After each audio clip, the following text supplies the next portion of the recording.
आगे बढ़ते आपको बताएं कि कराची में बदतरीन लोड शेडिंग से पानी सप्लाई का निजाम भी दरहम बरहम हो गया है। सखी हसन पंपिंग स्टेशन पर बिजली बंदिश की वजह से नॉर्थ नाजिमाबाद में पानी का बहरान पैदा हो गया है। Buffer zone north Karachi, Nazimabad और लियाकताबाद में भी पानी की सप्लाई मुतासर हो गई है, जबकि वाटर कॉरपोरेशन हुकाम कहते हैं पंपिंग स्टेशन पर 10 घंटों की लोड शेडिंग की जा रही है।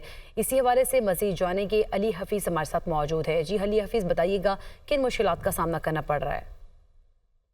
जी बिल्कुल, कराची में बदतरीन लोड शेडिंग के सबब जो है पानी की सप्लाई का निज़ाम शदीद मुतासिर हो चुका है। कराची वाटर कॉरपोरेशन के जो पंपिंग स्टेशन है वहाँ पर 10-10 घंटों से ज़ायद की लोड शेडिंग KLHT की जानिब से की जा रही है। यही वजह है कि जो लाइनों में पानी सप्लाई होता है वो इस वक्त मुअत्तल है। जो वाटर कॉरपोरेशन का हुकाम है वो शदीद परेशानी से दो चार हैं। उनका कहना है कि KLHT के मुतालिक हुकाम से जो है रुजू किया गया है, उनको शिकायत की गई, उनको बताया गया है कि पंपिंग स्टेशन की जो है बिजली जो है वो बंदिश वहाँ पर ना की जाए, बिजली वहाँ की बंद ना की जाए, क्योंकि पानी की सप्लाई जो है वो मुतासिर हो रही है।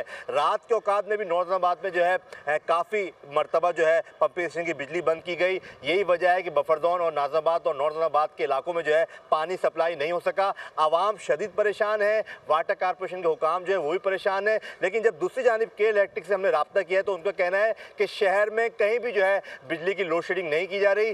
जिन इलाकों के अंदर बिल जमा नहीं किए जा रहे और जहाँ पर फॉल्ट आ रहे हैं वहाँ पर बिजली जो है वो मुअत्तल की जाती है। इसके अलावा शहर भर में अंदर जो है ये शिकायत मौसूल हो रही है। अब देखना ये है कि KLHT जो है बिजली की सप्लाई कब तक जो है मामूल पे लाती है। जी।